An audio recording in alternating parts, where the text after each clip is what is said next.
Mesdames et messieurs, comme ça a été annoncé lors de notre dernier communiqué, nous sommes heureux d'être en ligne avec notre invité de marque, Monsieur Éric Geoffroy.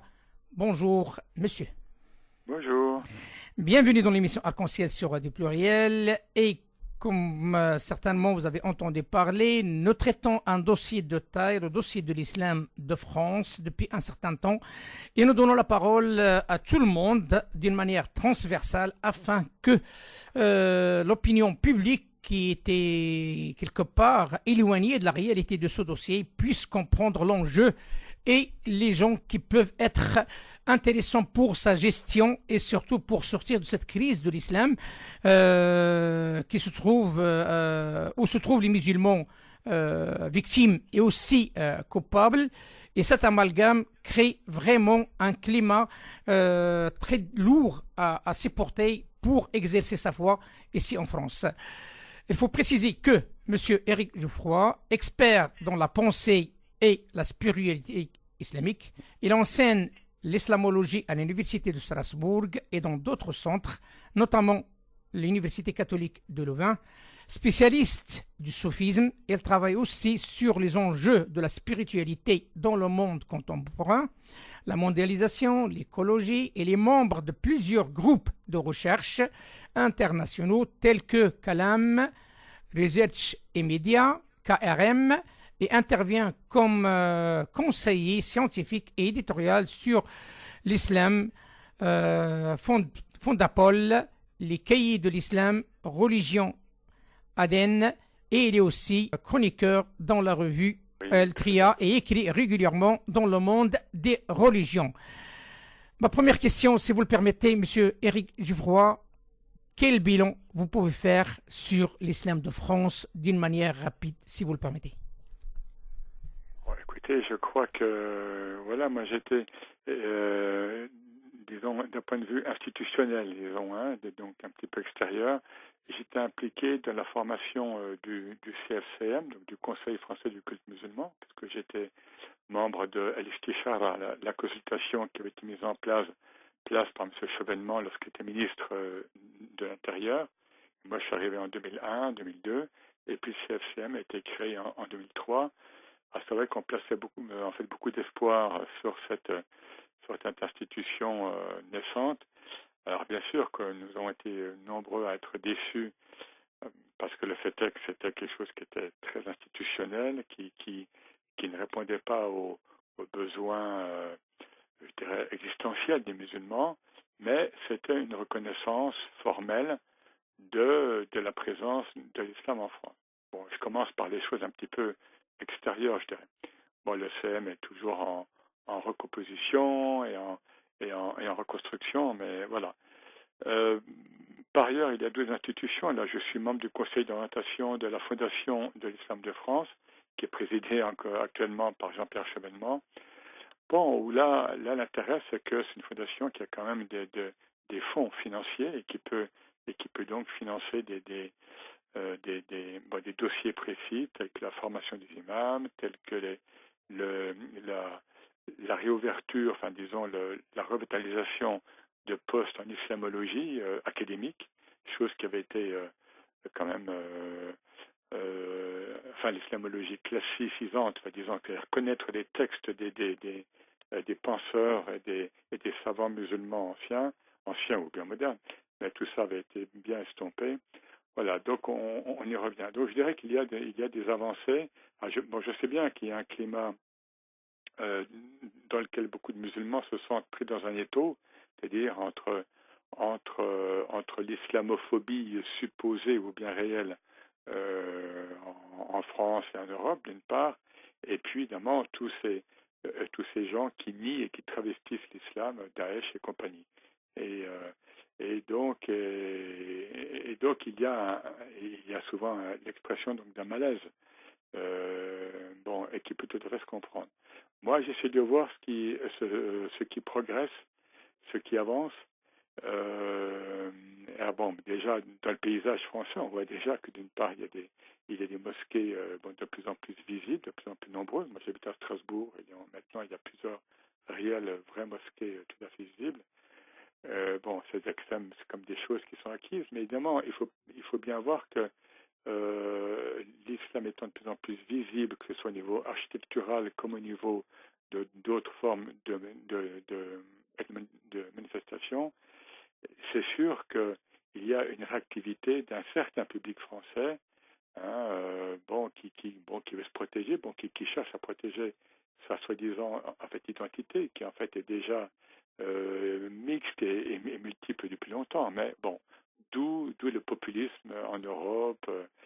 Ça c'est pas nouveau. Voilà, donc moi je dirais au-delà de ça, au-delà du monde des formes, donc le CFCM, les mosquées qui sont visibles, je crois qu'il y a à tous les cas une avancée dans le questionnement de beaucoup de musulmans et notamment de jeunes. Quand je dis jeunes, c'est entre 15, 20 ans et 40 ans, comme ça, enfin à la louche, une demande notamment de spiritualité, évidemment, parce que comme moi je travaille sur ce sujet, j'ai beaucoup de gens qui m'écrivent ou lors des conférences, etc. C'est ce qui me parvient. Et voilà, donc il y a une demande de sens. Vous voyez, el ma'na en arabe, vraiment les gens cherchent du sens, même s'ils sont pratiquants, croyants, et même des présidents de mosquées me disent que le public, je dirais un peu des fidèles, maintenant souvent cherche autre chose que la simple connaissance rituelle, comment pratiquer tel pilier, etc. Ils le veulent dans ce monde qui est quand même très malmené, avec une mondialisation sauvage, où l'islam est bien sûr est caricaturé, voire nié. Par les djihadistes, c'est en fait une négation de l'islam qui est préméditée. Eh bien, il y a un besoin de se recentrer intérieurement, de trouver son axe intérieur. Et moi, je pense que la spiritualité est indispensable en ce sens. C'est-à-dire que la spiritualité, ce n'est pas une bulle pour vivre sa vie hors du temps, hors du champ social, etc. Non, pas du tout. Au contraire, la spiritualité, elle est là pour vous donner un surcroît donc de conscience et pour donner, pour mettre en surplomb par rapport à ce que nous vivons tous dans notre quotidien, au niveau social, politique, professionnel, psychologique, affectif, religieux, etc. Et la spiritualité nous permet de mieux comprendre ce qui se passe en nous et ce qui se passe dans le monde. Vous voyez, donc c'est une lecture plus accrue, plus aiguë de notre réalité. Et tous les grands lamas et les soufis, bien sûr, mais Razali le premier, voilà, ont montré à quel point nous étions bercés d'illusions, c'est-à-dire à quel point nous ne vivons pas la réalité. En fait, nous sommes dans des présupposés, nous sommes dans des conditionnements, y compris religieux. Lorsque des gens qui sont originaires de telle région du monde musulman, ils vont vous dire l'islam c'est ça. Et l'islam c'est ça, c'est-à-dire pour eux, ça va être ce qu'ils ont appris dans leur contexte régional. Le contexte régional, c'est kabyle, turc, africain, etc. Oui, et là, je ne vise pas de groupe plus que d'autres, évidemment. Bien sûr. Mais le problème, c'est que les gens prennent la coutume locale pour l'islam en tant que tel, en tant qu'universalité. Et vous ne croyez pas, Monsieur Geoffroy, comme quoi ce point précis là que vous évoquez là, c'est-à-dire ce islam qui dépend maintenant, comme vous l'avez bien expliqué, des coutumes, des habitudes, et qui parfois qui est loin de la réalité, de l'islam propre, j'ose dire, pose un réel problème pour transmettre un message positif, vrai, de l'islam. Chose que tout le monde le reconnaît, les convertis sont des gens qui ne sont pas habitués à ces habitudes, à cet héritage communautaire d'un tel pays ou autre, donc continu ou autre, et qui sont mieux qualifiés pour comprendre la vérité. Donc on parle de vérité, on parle de l'assurance de l'islam, et qui sont les mieux qualifiés pour le transmettre ici dans un pays, notamment un pays laïque. De fait, moi je parle en ce qui me concerne, et Donc je suis entré en islam en 1984, hein, donc j'étais jeune. Alors, je suis anciennement converti, mais enfin, je suis quand même. Et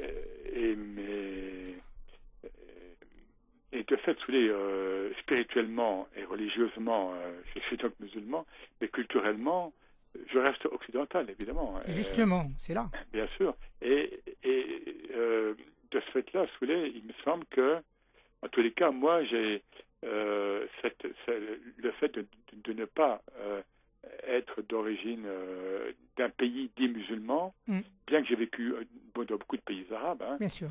Mais ça me permet d'avoir un certain détachement, précisément, par rapport à certaines pratiques donc des musulmans, qui en effet, qui relèvent, encore une fois, de la pression sociale, de la pression familiale, de la coutume locale, laquelle est souvent même exportée ici, ou bien importée.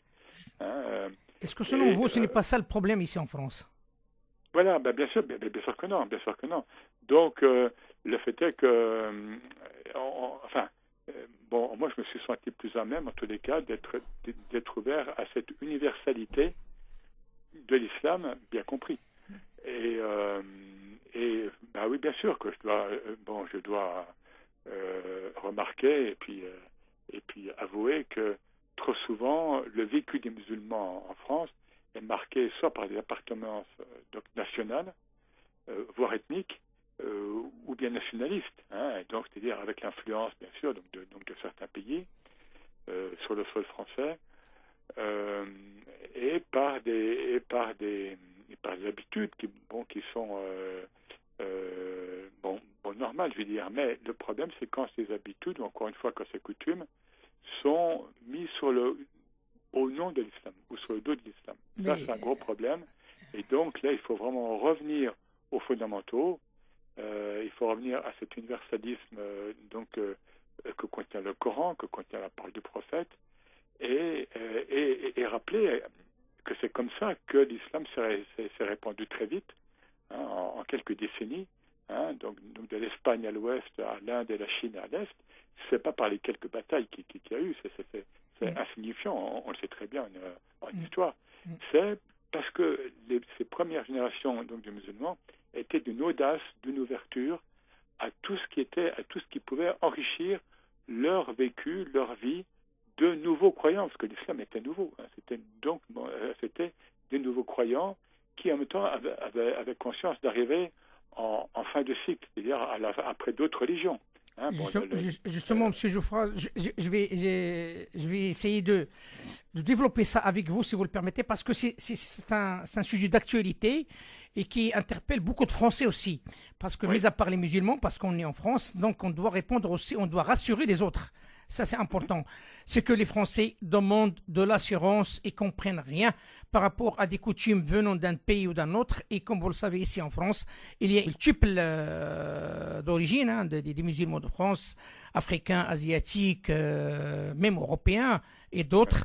Et la question qui se pose, comment peut-on regrouper toutes ces idées si on ne prend pas acte des fondamentaux, comme vous l'avez bien dit, et de les mettre sur la table au lieu de rentrer dans cette forêt, j'ose dire, hein, d'idées, de concepts, de principes, islam marocain, algérien, tunisien, turc et plein d'autres, hein, africains et autres, et on s'en sort plus. Le français n'a pas la patience pour avoir une adaptation d'un islam, comme ils disent, modéré ou non modéré. L'islam a des fondamentaux. Comment voyez-vous cette situation dramatique? Vous savez, on voit que le prophète a combattu dans toute sa vie de prophète contre le tribalisme, en Arabie. Alors bien sûr, pour allier ces gens à l'islam, mais aussi parce que la structure tribale et tribaliste ne pouvait accepter l'islam très précisément en tant que cosmopolitisme, en tant qu'universalisme.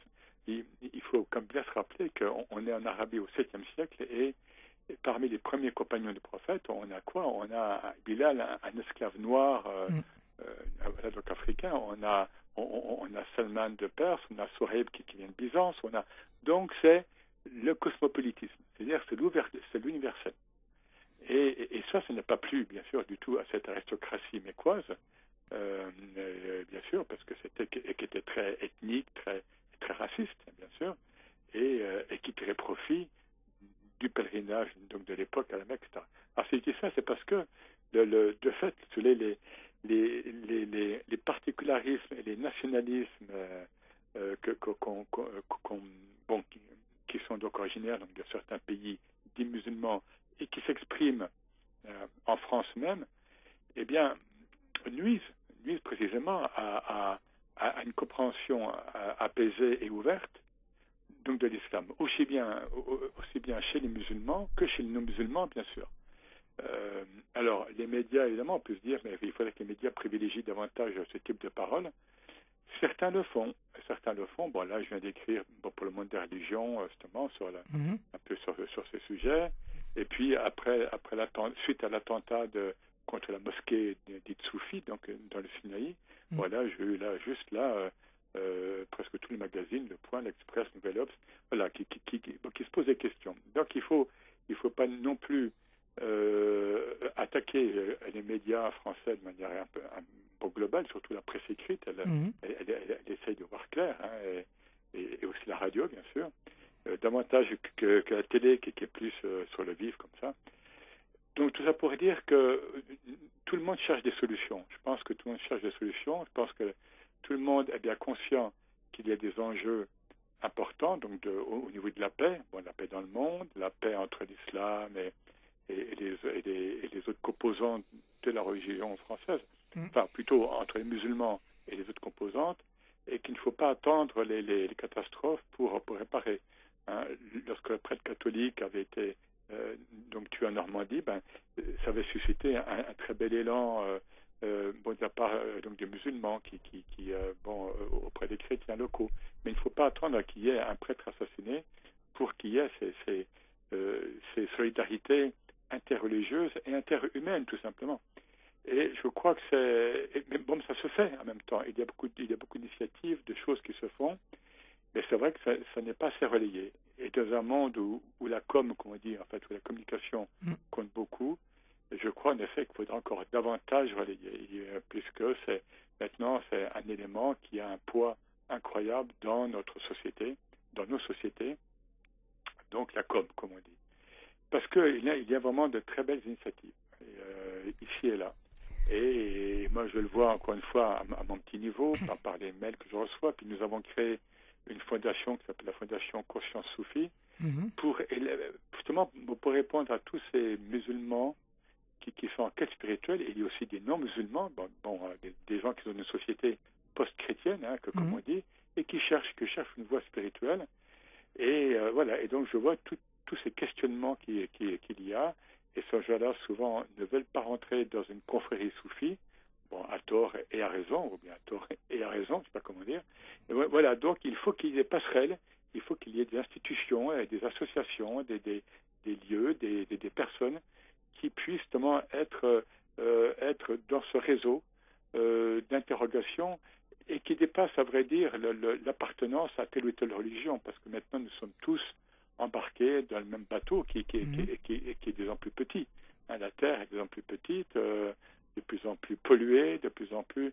Et tout ça donc concerne tout le monde, les musulmans et les non-musulmans. Et voilà, donc c'est vrai, encore une fois, donc la question du sens qui est posée.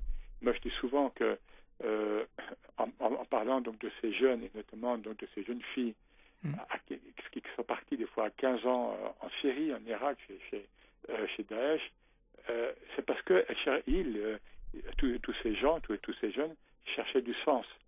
Et quand je dis on, ou bien le nous, c'est un nous très inclusif. Nous n'avons pas su leur donner du sens, en France notamment.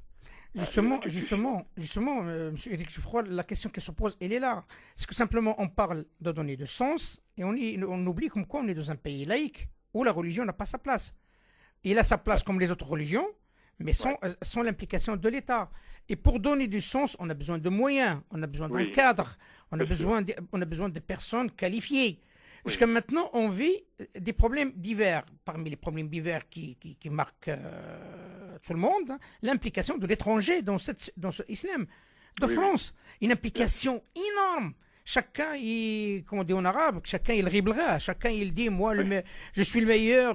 Comment on est au souk, hein, donc on n'est pas à la vente là, on vend pas un islam d'un pays à un autre. Et moi je sais faire mieux que l'autre, moi, mais tout ça ce n'est pas l'intérêt réel et qui est de faire promouvoir les fondamentaux qui sont l'unique passerelle réelle et la base commune pour que les musulmans puissent vivre en paix. Ma question, je vous prie. Oui, non, ce que je veux dire, c'est que la véritable laïcité est ouverte à l'universel. La laïcité bien comprise, et ça, j'en ai parlé même des fois en intervenant en fait auprès de cadres du ministère de l'Intérieur, et je leur ai dit, en effet, que le laïcisme, un certain laïcisme français, est une grande nuisance, de même que l'islamisme est une nuisance majeure pour l'islam, et de même le laïcisme est une nuisance majeure pour la véritable laïcité. Et je citais donc le rapport qu'avait fait en 2002 Régis Debray sur la laïcité, justement, enfin l'enseignement du fait religieux, et il se plaignait déjà dans ce rapport en 2002. Et les choses n'ont pas encore beaucoup évolué, en effet. Il se plaignait du fait que il fallait passer donc justement d'une laïcité d'incompétence à une laïcité de performance ou quelque chose comme ça. Bon, ce que j'appelle en fait passer d'une laïcité en creux à une laïcité en plein, c'est-à-dire positive. Et de fait, il y a beaucoup de travail à faire parce que certains Français et dans certains milieux professionnels notamment confondent laïcité et sentiments anti-religieux. Donc il y a des progrès aussi à faire. Il y a un travail aussi à faire, oui, bien sûr, du côté des Français, et une pédagogie que doivent faire les pouvoirs publics. Ça, c'est leur travail, puisque c'est eux qui représentent la République française. De fait, ils doivent davantage expliquer au public français que la laïcité n'est pas un laïcisme, n'est pas contre la religion. Bon, l'islam, vous savez, lorsque la loi a été promulguée donc en 1905, l'islam n'était pas présent en France. Et donc, ainsi, la République pensait fermer la porte de la maison à l'Église catholique, hein, qui était qui avait un rôle majeur en France. Et voilà que quelques décennies après, l'islam rentre par la fenêtre, Vous voyez, et ça, c'était pas prévu. Donc, mais ça, ça fait quand même, depuis les années 70 au moins. Donc, bien sûr que tout le monde, et les pouvoirs publics en premier, doivent agir en fonction de ça et doivent être pédagogues, parce que sinon, on est dans ce qu'on appelle la culture du ressentiment, c'est-à-dire où des gens, des jeunes, des quartiers, comme on dit, ou pas d'ailleurs, se disent, quelle est ma place? J'ai pas ma place vraiment ici. J'ai pas ma place de mon pays d'origine, et notamment souvent ceux du Maghreb, etc., etc. Donc un mal-être, donc des frustrations, et on sait très bien que c'est ça qui va nourrir la radicalisation, comme on dit, hein, pour autant que ce terme soit valable. Donc encore une fois, là, il y a un gros travail à faire, donc de part et d'autre, chez les croyants musulmans, certes, donc de s'ouvrir plus, c'est-à-dire donc de revivifier l'universalisme de leur religion, mais aussi, en effet, du public français et des pouvoirs publics français, de retrouver également l'universalisme qui est dans la loi de 1905. Vous voyez, donc, finalement, chacun a un boulot à faire et un travail croisé. Hein, parce que le musulman français, il a ce travail par rapport à son islamité et par rapport à son rapport à la laïcité. Et de même, les Français doivent avoir ce travail en tant que citoyens laïcs. Ils ont aussi un devoir de connaissance des religions, puisque la laïcité, bien compris, c'est séparation entre le pouvoir public, entre l'État et les religions. Mais ce n'est pas du tout un déni du religieux. Or, il y a une inculture religieuse phénoménale en France et qui est gravissime. Et ça, tout le monde le dit. C'est-à-dire la religion en tant que fait religieux. Et donc, je crois que tout ça n'est pas incompatible. C'est une question de formulation. Il faut éviter au plus, mais ça c'est un vœu pieux, que ce soit manipulé, instrumentalisé, et d'un point de vue religieux, et d'un point de vue politique français, vous voyez. Et là, bien sûr, la tâche est difficile. Mais c'est pour ça qu'il faut travailler sur le terrain, je crois, donc sur le terrain associatif, donc les fondations, des privés qui parlent, comme je le fais là actuellement, passer à des actes précis. Vous voyez, notre fondation, par exemple, est en train de promouvoir un éveil des jeunes musulmans, des quartiers, éveil spirituel, éveil vers le beau, chose qu'ils n'ont jamais connue, entendue, de leur vie. Et chacun doit porter sa pierre là où il peut, là à son niveau. Et je crois que là, religion et citoyenneté peuvent tout à fait être compatibles, mais il faut du courage aux politiques, encore, il en faut, aux musulmans et aux citoyens français en général aussi, pour essayer d'avoir d'accéder tout simplement à un niveau de conscience suffisant pour ne pas céder aux amalgames, ne pas céder à ces identités meurtrières, comme on dit, c'est-à-dire. Bien entendu. La question, M. Geoffroy, il est aussi de notre côté, il faut dire les choses telles qu'elles sont. De notre côté, il y a un réel problème organisationnel. Comme vous l'avez bien dit. Donc, de quel côté vous voulez dire? Voilà, donc il y avait côté musulman. Donc il y a ce côté organisationnel qui pose un réel problème. Le CFCM, comme tout le monde le sait, ne représente pas l'ensemble des musulmans. Même le président de la République, il l'a dit de vive voix, donc tout le monde l'a entendu. Donc, il y a un réel problème d'organisation. Il y a des implications de l'étranger. Et il y a aussi ces Français qui sont nés ici en France, qui ne connaissent même pas leur pays d'origine. Il y a quelques-uns qui n'ont jamais mis le pied dans leur pays d'origine, mais parce que sont d'origine d'un pays, on les qualifie, ce sont d'eux. Alors, donc, la question qui se pose, comment peut-on s'organiser nous-mêmes sans l'implication du pouvoir public, parce qu'il n'a pas le droit d'intervenir, mais non plus pas l'intervention des étrangers. Oui, moi je vois qu'il y a, par rapport à certaines interventions que je fais ici ou là, à mon petit niveau, je vois qu'il y a des passerelles entre l'aspect cultuel, disons religieux, par exemple, lorsque j'interviens sur l'islam, en tant qu'universitaire, mais aussi en tant que musulman moi-même, soufi, et la sphère culturelle. Il y a beaucoup d'associations en France qui travaillent soit au nom de l'islam, soit au nom du mieux vivre ensemble, voyez, mais qui sont tenus et qui sont promus par des gens issus de l'immigration, comme on dit. Et donc il y a des passerelles à faire entre le culturel et le cultuel, et le religieux, le théologique et le spirituel. Et ça se fait quand même de plus en plus. Mais pas suffisamment, bien sûr. Donc il faut que toute cette trame et que tout ce tissu donc relationnel se renforce et qu'il arrive bien sûr à se manifester aussi davantage. Vous savez, là les journalistes suite donc aux attentats, donc à l'attentat contre la mosquée dans le Sinaï, ils m'ont dit mais pourquoi les soufis globalement ne sont pas plus visibles? Ou bien pourquoi c'est la question qu'on pose aussi, donc voilà. Alors que je dis soufi, c'est dire que les musulmans spirituels tout simplement. Justement, parce qu'on en parle de spiritualité, parce que la question, on ne parle pas d'un islam politique, on parle de spiritualité. Bien sûr, tout à fait. Alors je leur ai dit qu'il existe un rassemblement des soufis de France, mais qui est peu activé. J'en suis membre, et membre d'honneur, mais ils sont nombreux.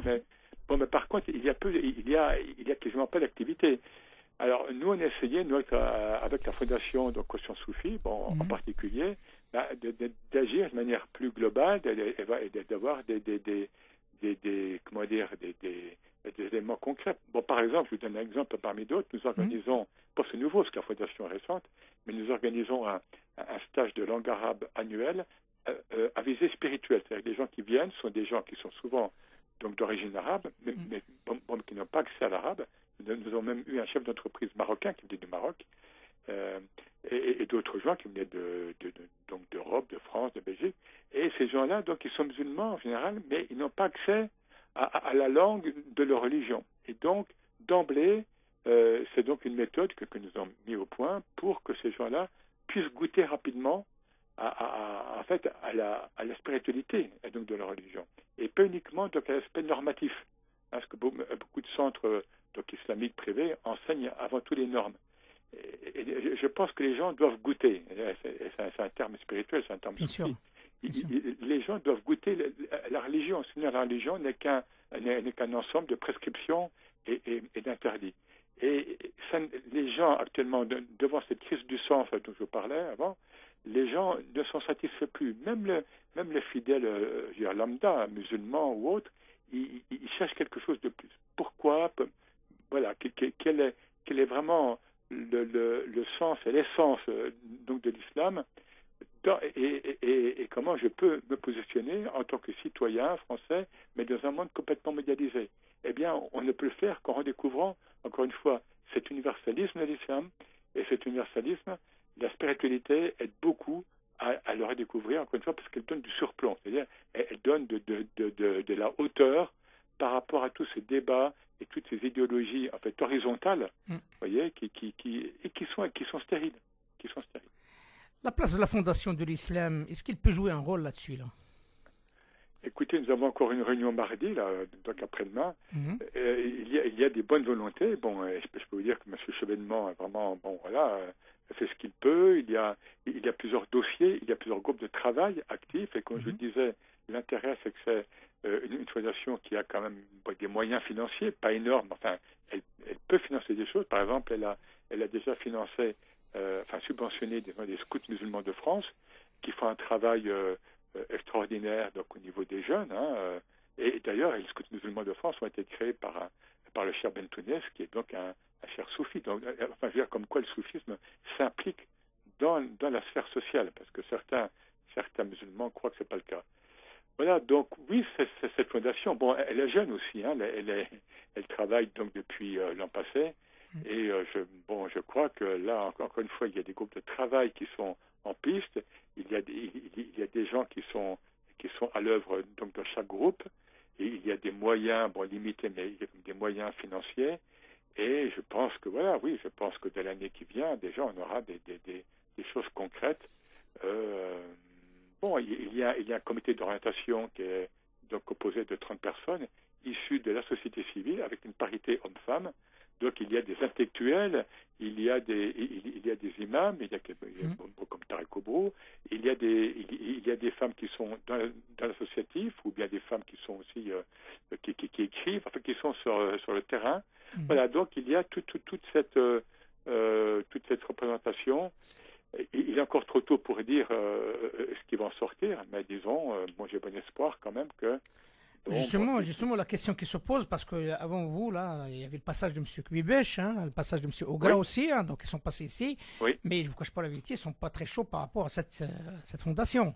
Donc on a pu constater comme quoi ils disent non, c'est culturel, ce n'est pas l'islam. Ah oui, non, c'est culturel, mais de toute façon, vous connaissez M. Chevènement, bien sûr. C'est pas me dire de lui que de dire qu'il est avant tout républicaniste, et il insiste à chaque réunion, en fait, il insiste sur la laïcité, et j'avoue que moi, même en petit comité ou en petite réunion, je lui ai dit tout modestement que ce dont avait besoin donc le public français en général, musulmans et autres, encore une fois, c'est une question d'orientation, de sens, de pédagogie sur l'islam, et que la laïcité, alors bien sûr qu'il faudra aussi certes être pédagogue sur la laïcité, c'est vrai, comme je disais avant, mais en tous les cas, qu'on ne peut pas être dans un passéisme républicaniste un petit peu là. Je lui dis, donc je peux le dire aussi à l'antenne, et c'est vrai que j'en parlais une fois avec M. Bibache, qui m'a dit en effet que, qu'il ne se sentait pas en face forcément avec cette fondation. Moi je ne peux pas juger parce que je suis membre du conseil d'orientation, donc j'y vais de manière sporadique, mais moi disons, c'est une institution trop récente pour la couler, si je puis dire. Moi, je pense qu'il faut, de même que le CFCM, moi je l'ai quitté en 2003, donc ça fait un bout de temps parce que j'ai vu que rien n'aboutissait. Et là, je passe le détail, qu'il faudra plus de temps par rapport à un projet d'université islamique. Il y avait un projet à Strasbourg, et le président Chirac, à l'époque, que j'avais vu, était tout à fait pour. Ce projet, donc d'une faculté de théologie musulmane à Strasbourg, a été torpillé. Vous voyez, donc. Torpillé par qui? Pardon? Torpillé par qui? Je préfère pas le dire. Écoutez, laissez tomber. Par plusieurs parties, partie musulmane, partie chrétienne, partie universitaire. Vous voyez, donc ce serait Donc on parle bien Voilà. de la mosquée de Strasbourg. Non, non, non, non, non, non, non, non, Ah. non, non, pas du tout. Non, non, Ah. c'était bon, bon. De toute façon, on sait très bien de manière pas claire, parce que c'était presque, il le disait presque que le feu cardinal du Stiget, hein, qui est donc l'archevêque de Paris, était contre. Et D'accord. Chirac m'avait dit il avait parlé et qu'il était, il était vraiment fâché que Lustiger ait agi contre ce projet. Après, bon, il faut le dire, les fédérations musulmanes qui avaient un centre de formation donc en sciences islamiques ne voyaient pas cette faculté donc d'un bon œil parce qu'ils pensaient que c'était une compétition. Alors que et moi je leur disais mais non, ça c'est comme chez les catholiques, il y a la faculté de théologie et il y a la pastorale, c'est-à-dire il y a la formation donc en pastorale, c'est la formation pratique et c'est complètement complémentaire. Bon, à l'époque ils n'ont pas compris donc ça s'est pas fait. Et puis aussi bon pour des raisons locales, en fait académiques, universitaires locales. Voilà, donc Une dernière question, si vous le permettez. Elle oui. est assez importante quand même. Là, on voit comme quoi il y a beaucoup de formations d'imams qui viennent de l'étranger. Oui, Les jeunes d'ici n'ont aucune relation avec ces imams. bien sûr. Et ça continue, ça flue d'une manière assez importante, avec des moyens colossaux, il faut dire les choses telles qu'elles sont. Oui, oui. Et Bah, l'État, il est dépourvu d'action. oui, Là, oui, non, mais ça, je suis entièrement d'accord avec vous. Mais bon, moi, je suis intervenu là il y a un mois à Rabat, donc parce que j'étais oui. à séjour à Fès, au centre de formation des imams, donc où il y a des Français qui sont formés.